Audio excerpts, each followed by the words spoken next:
बांस का गांव। रनकपुर एक बहुत ही खुशहाल गांव था। यहाँ के लोग बहुत ही सीधे और मेहनती थे। ज्यादातर गांव वाले खेती करते थे। अरे भाई संजीव, कल तेरे खेत पूरे जुते नहीं थे। चल आज जोत देते हैं। हाँ भाई चलो, आज मेरे खेतों का काम खत्म करेंगे और कल तुम्हारे वाले का कर लेंगे। अरे नहीं नहीं, कल मनोज की मदद करेंगे और फिर आखिर में मेरा खेत जोत देंगे। रनकपुर के लोग एक दूसरे की मदद करने में विश्वास रखते थे और शायद यही कारण था कि रनकपुर बहुत ही खुशहाल था। यहाँ की औरतें भी एक दूसरे से मनमुटाव नहीं रखती थी। अरे पूनम, घर पे है क्या? जी दीदी आई। ये ले, सुबह खीर बनाई थी, मुन्ना को बहुत पसंद है ना, तो सोचा मनोज के लिए भी ले आऊं।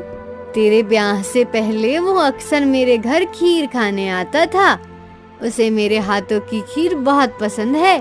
बहुत अच्छा किया दीदी, एक मिनट ठहरिए।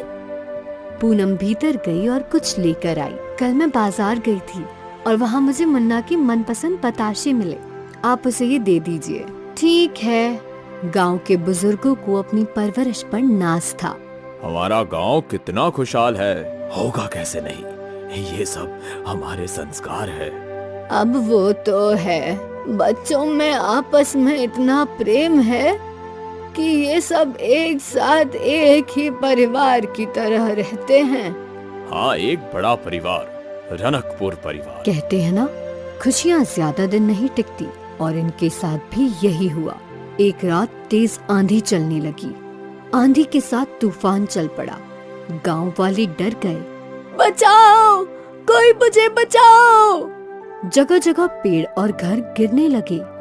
सबको गांव के मंदिर ले आओ, अब भगवान ही हमारी रक्षा करेंगे। गांव के मर्द सभी को मंदिर तक ले जाने लगे। गांव का मंदिर बहुत ही पुराना था और ये मंदिर एक गुफा के अंदर बना था। बाहर हो रहे आंधी तूफान का मंदिर पर कोई असर नहीं था। गांव के सारे लोग मंदिर के अंदर सुरक्षित थे। लगातार कई घंटों तक आंधी तूफान थमा नहीं। एक एक करके गांव के सारे घर जमींदोज हो गए। अगली सुबह जब आंधी थम गई तो गांव वाले गुफा वाले मंदिर से बाहर आए और अपने गांव की हालत देखकर रो पड़े। हे भगवान, ये क्या हो गया? तुझसे हमारी खुशी नहीं देखी जाती क्या भगवान? अब हम क्या करेंगे?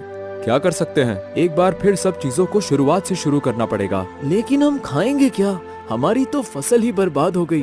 भगवान हमारी मदद करेंगे, हम यूं ही हार कर नहीं बैठ सकते। हमें खुद ही अपनी परिस्थिति बदलनी होगी। हाँ बेटा, हम सबको मिलकर एक बार फिर से रनकपुर बनाना होगा। गांव वाले चिंतित थे, पर वो जानते थे कि अब उन्हें एक दूसरे का साथ देना होगा। मुन्ना, तुम खेतों में जाकर देखो, जो कुछ भी बचा हो वो समेट लो। मैं और संजीव जंगल जाते हैं, हमें सर पर छत बनाने के लिए लकड़ियाँ लगेगी। हम औरतें भी खाना बनाने की चीजों का इंतजाम करती हैं। हम भी तुम्हारी मदद करेंगे अशोक। ठीक है काका। गांव वाले अलग अलग काम में बट गए। मनोज के साथ कुछ लोग खेतों में अच्छी फसल निकालने गए। अशोक, संजीव और काका जंगलों की ओर चले गए। काका, सोचा नहीं था कभी ऐसा होगा। होने को कौन टाल सकता है अशोक? लगता है भगवान हमारी परीक्षा ले रहे हैं। हम छत कैसे बनाएंगे? हमारे जमाने में तो बांस के घर बनाना सबसे आसान काम था। हमें भी वैसे ही बांस का घर बनाना चाहिए, जिससे जल्द से जल्द गांव वालों के सर पे छत हो। जी काका, यही सही रहेगा। और इस जंगल में बांस के पेड़ भी हैं, मुझे पता है वो कहाँ हैं। अशोक उन लोगों को बैम्बू के पेड़ों के पास ले आया। अरे वाह, इतने सारे बैम्बू के पेड़, इससे तो हम पूरा गांव बना सकते हैं। पर इतने सारे पेड़ काटकर गांव बनाने में हम सबकी खटिया खड़ी हो जाएगी। चिंता मत कर संजीव, हम सब एक दूसरे का साथ देंगे और देखना जल्दी ही गांव बन जाएगा। तीनों ने मिलकर बैम्बू काटने का काम शुरू किया। बैम्बू मोटे मोटे थे, जिन्हें काटने में उन तीनों के पसीने छूट रहे थे। एक बैम्बू काटने में इतनी मेहनत, बाप रे। अभी मैं काटता हूँ, तू थोड़ा आराम कर। ठीक है। वो लोग बारी बारी बैम्बू काट रहे थे। कई घंटे बीत गए, पर अब तक कुछ ही बैम्बू काट पाए थे। थोड़ी देर में अंधेरा होने वाला है। वो आखिरी मोटा वाला बैम्बू काटते हैं और फिर गांव लौट चलते हैं। ठीक है काका। तीनों मिलकर एक मोटा वाला बैम्बू काटने लगे। तीनों थके हुए थे पर फिर भी अपनी पूरी ताकत से बैम्बू काट रहे थे। बैम्बू आधा ही कटा था कि उसमें से खून बहने लगा। ये क्या? रुको! उन लोगों को किसी औरत के रोने की आवाज आने लगी। मुझे मत काटो, मुझे दर्द हो रहा है। क्षमा कीजिए, हम किसी को नुकसान नहीं पहुंचाना चाहते थे। तूफान में हमारा गांव बर्बाद हो गया। बस घर बनाने के लिए बांस काटने आए थे। हमें क्षमा कर दीजिए। तभी उनके सामने बांस की देवी आई। बांस की देवी के तेज से जंगल प्रकाशित हो गया। देवी ने सबसे पहले उस बांस के पेड़ को ठीक किया। खून बहना बंद हो गया और रोने की आवाज भी थम गई। क्षमा कर दीजिए देवी, हमें पता नहीं था। रोने की आवाज सुनकर तुम लोग थम गए। इससे तुम अच्छे इंसान हो ये साबित होता है। ये कोई आम बांस का वृक्ष नहीं है, बल्कि ये जादुई बांस का वृक्ष है। जब तक ये वृक्ष इस जंगल में है, इस जंगल का संतुलन बना रहेगा। अच्छा हुआ हमने इसे पूरा नहीं काटा, वरना हमसे बहुत बड़ा पाप हो जाता। वैसे तुम इस जंगल में क्यों आए हो? कोई कभी यहाँ बांस काटने तो नहीं आता? हमारी मजबूरी है। कल रात के आंधी तूफान में हमारा गांव तहस नहस हो गया। रहने के लिए सर पर अब छत नहीं है, इसलिए हम बांस की लकड़ियां लेने यहाँ आए थे। मैं तुम्हारी ये समस्या सुलझा सकती हूँ। तुम्हें जितनी बांस की लकड़ियाँ चाहिए वो हर दिन सुबह तुम्हारे गांव के बाहर तुम्हें मिलेगी।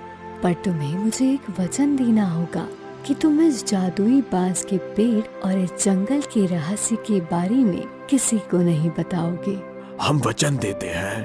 तीनों ने बांस की देवी को वचन दिया और वहाँ रखी बांस उठाकर अपने गांव लौट आए। अगली सुबह जब वो उठे तो गांव के बाहर ही ढेर सारी बांस की लकड़ियाँ थी। इतनी तो हम भी नहीं काट सकते थे। धन्यवाद बांस की देवी। और फिर गांव वाले मिलकर बांस से घर बांधने लगे। सभी लोग एक दूसरे की सहायता कर रहे थे। ये लो दादी माँ, तुम्हारा घर तैयार है। भगवान तुम लोगों का हमेशा भला करे बेटा। एक एक करके सभी के घर तैयार हो गए। गांव वाले बहुत खुश थे। सोचा नहीं था कि समस्या से इतनी जल्दी उभर पाएंगे हम। ये सब सारे गांव वालों की मेहनत से हुआ है। उस दिन गांव वालों ने उत्सव मनाया और फिर अपने अपने घर में जाकर सो गए। रात को फिर से तेज आंधी बहने लगी और तूफान भी लौट आया। हे भगवान, ये क्या अनर्थ कर रहा है? एक बार फिर हमें बेघर करना चाहती हो क्या? हे भगवान, क्या ये बांस के घर इस आंधी तूफान को झेल पाएंगे? मुखिया जी ने घर से बाहर झांका तो बाहर तो तेज आंधी तूफान थी, पर बांस के घर को कुछ नहीं हो रहा था। ये कैसे संभव है? इन बांस के घर पर तो आंधी तूफान भी विफल हो गए। इसका राज बस 3 लोगों को पता था, अशोक, संजीव और काका। तूफान थमने के बाद गांव वालों ने उन तीनों से पूछा, आखिर माजरा क्या है? इन बांस के घर को कुछ नहीं हुआ। इन बांस के घरों के सामने आंधी तूफान भी फीके हैं, पर इसका राज हम बता नहीं सकते। हमने वचन दिया है। आप लोगों को बस यही बोलेंगे कि जब तक हम इन बांस के घरों में रहेंगे, हम सुरक्षित हैं। ठीक है, अब हमें चिंता करने की कोई जरूरत नहीं। रनकपुर एक बार फिर खुशहाल गांव बन गया था। अब कोई आंधी और तूफान उनके गांव को तहस नहस नहीं कर सकता था, क्योंकि उनका गांव अब कोई आम गांव नहीं, बल्कि जादुई बांस का मजबूत गांव था।